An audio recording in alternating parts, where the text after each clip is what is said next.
দেখুন, আমাদের ছোটবেলায় সন্ধ্যা মুখোপাধ্যায়ের একটা গান মুখে মুখে ফিরত, এসো মা লক্ষ্মী বসো ঘরে। এখন শুনি সেই গান নাকি অদিতি মুন্সির গলাতে ইদানিং লোকে খুব শোনে। সে ভালো কথা, কিন্তু ঘরে মা লক্ষ্মী আনার উপায় যদি তোলাবাজি হয় তাহলে তো পুলিশ ধরবেই। গত বিশ্বকাপে 4 বছর আগে এই সময় স্ত্রীর পাশে বসে দোহায় বিশ্বকাপ ফুটবলের সব বড় বড় ম্যাচে জালে বল জড়ানো দেখছিলেন যে দেবরাজ, এবার বিশ্বকাপ চলাকালীন সে নিজেই পুলিশের জালে। আর আমার পরের বক্তা এই অভিযোগগুলো আজ থেকে নয়, লাগাতার মাসের পর মাস তুলছিল। তরুণজ্যোতি তিওয়ারি, ওর কাছে আমার প্রশ্ন থাকবে যে পুরোটাই কি রাজনৈতিক উদ্দেশ্যে আক্রমণ? মানে ভোটের ময়দানে রাজারহাট গোপালপুর কেন্দ্রের মূল প্রতিদ্বন্দ্বীকে আমায় আক্রমণ করতে হবে, দুর্নীতির অভিযোগ তুলতে হবে, নাকি সত্যি পেশায় আইনজীবী তরুণজ্যোতির হাতে এমন কোনো তথ্য প্রমাণও আছে যে আদালতে এই অভিযুক্ত স্বামী স্ত্রীকে দোষী সাব্যস্ত করা যাবে? মানে ভোটের ময়দানে করা অভিযোগ শেষ পর্যন্ত তরুণ কোর্টে দাঁড়াবে তো? সুমনদা, ফার্স্ট থিং হচ্ছে গানের কথা বললে ওই গান থেকে আরেকটা গান আজকাল বেশি চলছে, যে তোমরা কুঞ্জ সাজাও গো আমার প্রাণনাথ আসিতে পারে। প্রাণনাথ এসেছেন। যাই হোক, অভিযোগ যদি হতো, অভিযোগ যদি হতো তাহলে একটা 3-4 পাতার কমপ্লেন হতো, ছেড়ে দিতাম। ভোটের আগে তো, ভোটের আগের দিন এটা মানে ইলেকশনের ভোট যেদিনকে, তার আগের দিন প্রেস কনফারেন্স করে দিলাম, তা আমার তো চ্যাপ্টার ক্লোজ ছিল। যা মাইলেজ নেওয়া নিয়ে নিয়েছিলাম, আর ছিল না, ভোটে জিতে গেছিলাম, কে দেবরাজ আমার ভেবে লাভ কী ছিল? তো না সুমনদা, 170 পাতার কমপ্লেন ছিল আমার। 170 পাতা? 170 পাতার মধ্যে পুরো সব অ্যানেকশন নিয়ে, তার মধ্যে ডিডস অ্যানেক্স ছিল, সম্পত্তির দলিল। অদ্ভুত হয়, মজার ব্যাপার হচ্ছে এর মধ্যে অনেক কথা আছে সুমনদা, অনেক কাহিনী আছে, কথা কাহিনী মিশিয়েই আছে। মানবী পাত্র বলে এক মহিলার নামও আছে। 25/3/2026 ভোটের নমিনেশন ফাইল করার আগে এই বেশিরভাগ প্রপার্টি পাহাড় শুদ্ধ নিয়ে বিক্রি হয়ে গেল এই মানবী পাত্রর কাছে। এবার সেই টাকাগুলো কোথায় গেল তার রিফ্লেকশন অ্যাকাউন্টে নেই। টাকা এর পুরো আইটি ফাইল আমি বের করে রাখলাম, সেগুলোও দিয়েছি আমি। দেবরাজ আগে ভোটে দাঁড়িয়েছিল না, সেগুলোও দিয়েছি। সেখান থেকেও রিফ্লেকশন নেই টাকাটা আসলো কোত্থেকে। জিপ মেরিডিয়ান চলে আসলো, জিপ মেরিডিয়ান আর ফরচুনারের আসলো কোত্থেকে, টাকাটা কি তার সোর্সও কোথাও নেই। তুমি বলে না মানে রাজনৈতিক কি না, না এটা অ্যাবসলিউটলি পার্সোনাল ফাইট। কেন পার্সোনাল ফাইট বলছি আমি? আমাদের একটা ভাই ছিল, ভাইয়ের নাম প্রসেনজিৎ। 2021 একটা বাচ্চা ছেলে, ফুটফুটে ছেলে, বাচ্চা ছেলে মানে অ্যাডাল্ট অবভিয়াসলি, ফুটফুটে ছেলে, বাটির কর্মী। সে, তার দোষ ছিল 2021 বিজেপি করতো। তার মা গৃহ পরিচারিকার কাজ করেন, তার বাবা হচ্ছে প্যারালাইসিস রোগী, বাড়িতেই থাকেন। তো ছেলেটা বিজেপি কেন করতো? ওকে মারতে আসবে আমার খবর পেয়েছিলাম, সেটাকে সরিয়ে দিয়েছিলাম।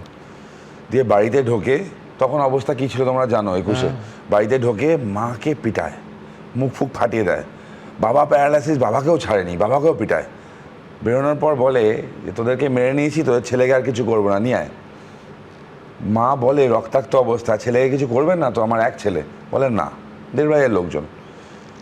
দিয়ে ছেলে আসে, পরের দিন সেই একই স্টাইল, গলায় গামছা, ছেলে বাড়ির বাইরে ঝুলছে।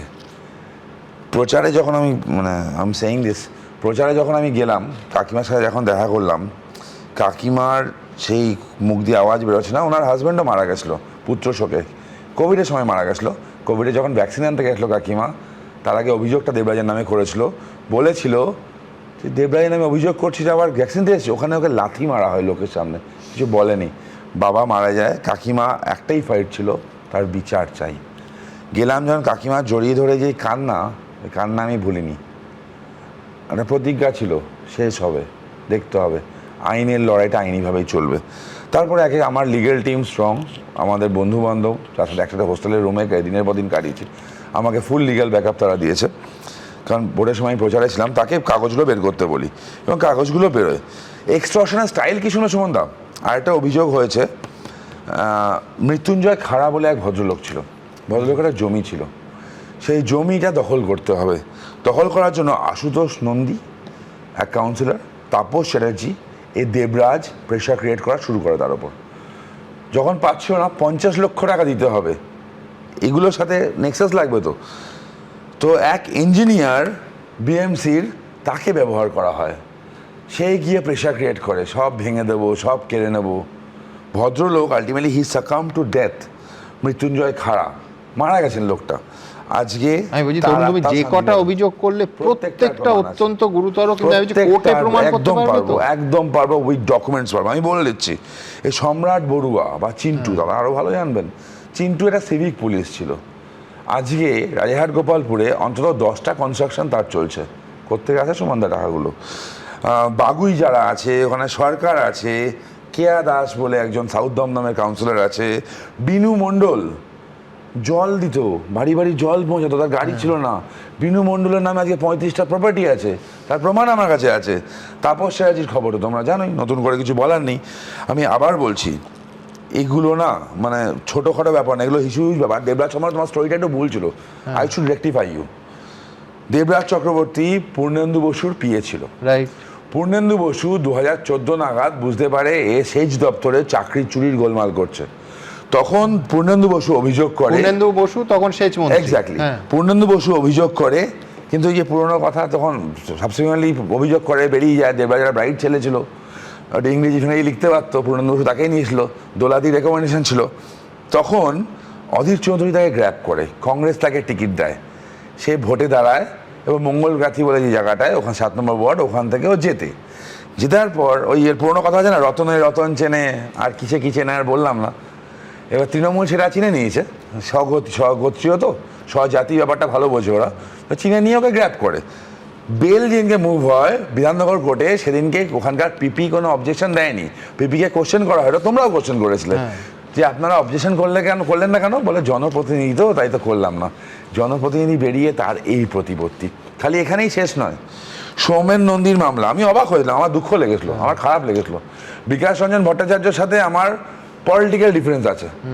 বিকাশ রঞ্জন ভট্টাচার্য আইনজীবী, আমি তাকে সম্মান করি, প্রচণ্ড সম্মান করি।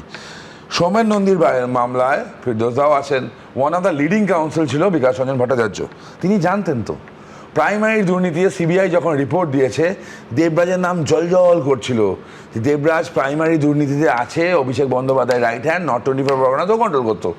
তারপরও বিকাশ রঞ্জন ভট্টাচার্য, যে ওই মামলার লিডিং কাউন্সিল ছিল, সে যখন দেবরাজের হয়ে দাঁড়ায়, তখন একটা প্রফেশনাল এথিক্সে বাঁধে না যে আমি চাকরি দুর্নীতির অভিযুক্ত, দুর্নীতির যারা সাফারার তাদের হয়ে মামলা করছি, আবার একটা চাকরি চোরের হয়ে বেল করছি, মানে স্ট্রেঞ্জ। ঠিক, কিন্তু আমি বলছি তরুণ, আমি উল্টো দিক থেকে তোমার না, আমি আসছি ফিরদৌস, কিন্তু আমি বলছি সিবিআই তদন্ত করেছে একটা না, আমি দর্শকদের পরপর ধরে দেখাবো, পোস্টপোল ভায়োলেন্সের মামলায় এবং চাকরি চুরির মামলায়, দুটো ক্ষেত্রে সিবিআই সেন্ট্রাল এজেন্সি তারা কি করেছে, কেন দেবরাজ এতদিন বাইরে ছিল? অত্যন্ত খারাপ দাদা, অত্যন্ত খারাপ। তোমার প্রতিবেদনের পরের পার্টগুলো যখন আসবে আজকে, সেখান থেকেই পাওয়া যাবে। আমি তাও ক্লু টেনে নিয়ে একটু বলে দিচ্ছি। সিবিআই অত্যন্ত খারাপ তদন্ত করেছে, ফ্যাক্ট, কোনো ভুল নেই।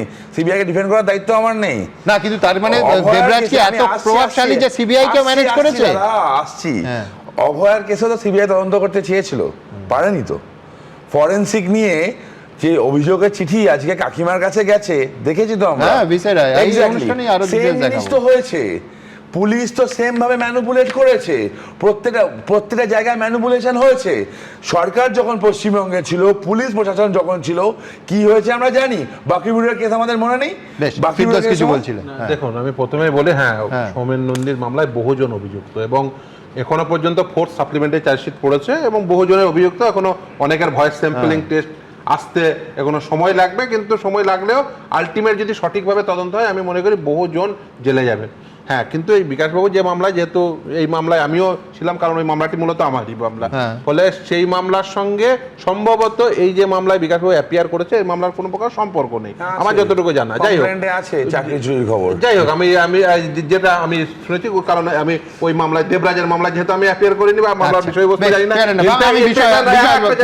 ইভেন আমি এই শোয়ের আগে কিছুক্ষণ আগেই আমি তরুণজ্যোতির কাছ থেকে এফআইআর গুলো বলো, এফআইআর গুলো একটু দাও তো দেখি যে কি বেসিক্যালি অভিযোগ আছে। তার কারণ হচ্ছে, এর শুধু এই যে চাকরি দুর্নীতির মামলায় শুধু তো দেবরাজ একা অভিযুক্ত ছিল, বহুজন, এবং শুধু তাই না, দেখুন এই চাকরি দুর্নীতির মামলায় তদন্ত করার জন্য, এটা সকলে জেনে রাখা এবং বুঝে রাখা উচিত, যারা তদন্ত করছিলেন সেই তদন্তকারী আধিকারিকদের বিরুদ্ধে সেই সময়ে যারা সরকারে ছিল অর্থাৎ তৃণমূল সরকারের পুলিশ তারা মিথ্যা মামলা দিচ্ছিল, থানায় ডেকে রীতিমতো, হ্যাঁ অবশ্যই, এবং শুধু তাই না, আদালত সেই সময় কলকাতা হাইকোর্ট সেই সময় মামলা বহু হয় কলকাতা হাইকোর্টে, সেই সময় কলকাতা হাইকোর্ট প্রোটেকশন দিয়েছিল এবং সেই অর্ডার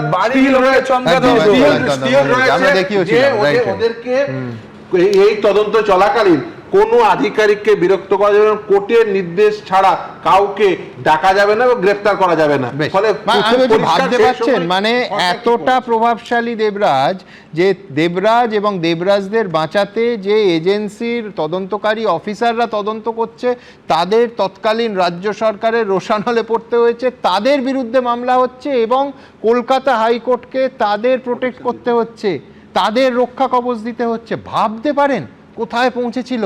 আমি অবশ্যই অনির্বাণের কাছে আসবো, কিন্তু তার আগে দ্রুত আপনাদের সামনে যেটা রাখবো সেটা হচ্ছে প্রভাবশালী তো বটেই, নয়তো বেঙ্গল পুলিশের এসটিএফ যাদের দক্ষতা নিয়ে সচরাচর বিরোধীরাও প্রশ্ন তোলে না, তাদের রীতিমতো ঘোল খাইয়ে ছাড়ছিল এই গত কয়েকদিন ধরে এই দেবরাজ চক্রবর্তী। কিভাবে ধরা পড়লো ওই মুড়ি থেকে চুরির অভিযোগে অভিযুক্ত নায়ক, দেখুন।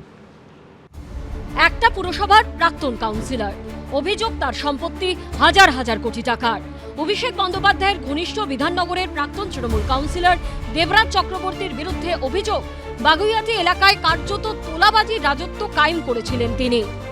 জুতোর ভেতরে অমুকের ভেতরে টাকা হাতে ধরে দিতাম, ভোট চটে টাকা চাইতো এবং বলছে দেবরাজদা পাঠিয়েছে, দেবরাজদা পাঠিয়েছে টাকা, বলছে তোমার তাহলে ছেলেকে পাওয়া যাবে না, আমি শাস্তিও। বুধবার রাতে দেবরাজ চক্রবর্তীকে রাজ্য পুলিশের এসটিএফ পুরুলিয়া ঝাড়খণ্ড সীমানা থেকে গ্রেপ্তার করে। সেই গ্রেপ্তারিও হয় রীতিমতো ফিল্মি কায়দায়। হাইকোর্টে আগাম জামিন না পেয়ে গা ঢাকা দিয়েছিলেন দেবরাজ চক্রবর্তী। পুলিশের নজর এড়াতে বারবার পাল্টাচ্ছিলেন আস্তানা, এমনকি পাড়ি দিয়েছিলেন ভিন রাজ্যেও। পুলিশ সূত্রে খবর, কলকাতা ছেড়ে প্রথমে কালিম্পংয়ে নিজের রিসর্টে গা ঢাকা দেন দেবরাজ চক্রবর্তী। এরপর বারবার ডেরা বদলাতে থাকেন তিনি। কালিম্পং থেকে চলে যান ডুয়ার্সে, সেখানে কয়েকটা দিন কাটিয়ে আস্তানা গাড়েন ঝাড়খণ্ডের মুড়িতে বন্ধুর রিসর্টে। পুলিশ সূত্রে দাবি, টাওয়ার লোকেশন এড়াতে নিজের মোবাইল ফোন বন্ধ রেখেছিলেন দেবরাজ চক্রবর্তী। যদিও তাকে ধরিয়ে দেয় বন্ধুর মোবাইল ফোনের টাওয়ার লোকেশন, সেটা ট্র্যাক করেই মেলে বাগুইয়াটির দাপুটে তৃণমূল নেতার হদিশ। বুধবার সন্ধে নাটকীয়ভাবে সেই রিসর্টে পৌঁছে দরজায় নক করেন এসটিএফ এর অফিসাররা। দরজা খুলতেই গ্রেপ্তার করা হয় দেবরাজ চক্রবর্তীকে। ডাকাত ধরা পড়েছে, যে ডাকাত এতকাল লোকজনকে জ্বালিয়ে মারলো সে ডাকাত ধরা পড়েছে। বৃহস্পতিবার ভোর 5টা নাগাদ ট্রানজিট রিমান্ডে রাজ্যে ফিরিয়ে আনার পর বিধাননগরের প্রাক্তন তৃণমূল কাউন্সিলর এবং প্রাক্তন মেয়র পারিষদকে তোলা হয় বারাসাত আদালতে। সেখানে দেবরাজ চক্রবর্তীকে আনতেই ক্ষোভে ফেটে পড়েন আইনজীবীদের একাংশ। আদালত চত্বরে প্রাক্তন তৃণমূল বিধায়ক অদিতি মুন্সির স্বামীকে লক্ষ্য করে ছোড়া হয় ডিম। এই মুহূর্তে দেবরাজের গাড়ি লক্ষ্য করে ডিম বৃষ্টি শুরু হয়ে গেছে। ডিম বৃষ্টি হয় যখন দেবরাজ চক্রবর্তীকে কোর্ট লকআপে নিয়ে আসা হয়। একেবারে পুলিশের পক্ষ থেকে গাড়ি লকআপের সামনে নিয়ে আসা হয়েছিল। তুমি দেখতে পাচ্ছ, শান্তনু ছবিটা দেখাচ্ছে যে আদালত চত্বরে কোর্ট লকআপে নিয়ে আসার সময় ডিম বৃষ্টি শুরু হয়। ডিম অবশ্যই ছড়া হয়েছে, অনেক লোকের অর্থ খেয়েছে, এবার ওকে একটু ডিম খাওয়ানোর দরকার ছিল। ধৃত দেবরাজ চক্রবর্তীর বিরুদ্ধে তোলাবাজি, প্রতারণা, আর্থিকভাবে বিশ্বাসভঙ্গ, অপরাধমূলক ষড়যন্ত্র, প্রাতিষ্ঠানিক অপরাধের মতো একাধিক জামিন অযোগ্য ধারায় মামলা রুজু হয়েছে। আজকে আমাদের স্টেটের তরফে 10 দিনের পিসিপিআর ছিল, 7 দিন কোর্ট অ্যালাউ করেছে। সিন্ডিকেট ক্রাইম যেটা আছে, যেটা লাইফ আর যাবজ্জীবন পর্যন্ত আছে, তো এখন তদন্ত চলছে। বুধবার তাকে 7 দিনের পুলিশ হেফাজতে পাঠিয়েছে বারাসাত আদালত। পুলিশ সূত্রে খবর, 18 জুন দেবরাজ চক্রবর্তীর বিরুদ্ধে মূল অভিযোগকারী প্রমোটারের গোপন জবানবন্দি নেওয়া হবে। অভিযোগটা আমার কাস্টমার বন্ধ করে দেওয়ার পরে কাজটা বন্ধ রাখুন, 30 লাখ টাকা সেটেলমেন্ট হয়েছে। দেবরাজ টাকা নিয়েছে, ওনার বাড়িতে গিয়ে দিয়েছে। দেবরাজ চক্রবর্তীর গ্রেপ্তারের পর বুধবার রাতেই বাজি পটকা ফাটিয়ে চলে সেলিব্রেশন। বৃহস্পতিবার সকালে ব্যান্ড পার্টি নিয়ে পথে নামেন এলাকার বিজেপি কর্মীদের একাংশ। ময়ূখ ঠাকুর চক্রবর্তী, সুকান্ত মুখোপাধ্যায় ও সমীরণ পালের রিপোর্ট, এবিপি আনন্দ। এবিপি আনন্দ, এগিয়ে থাকে, এগিয়ে রাখে।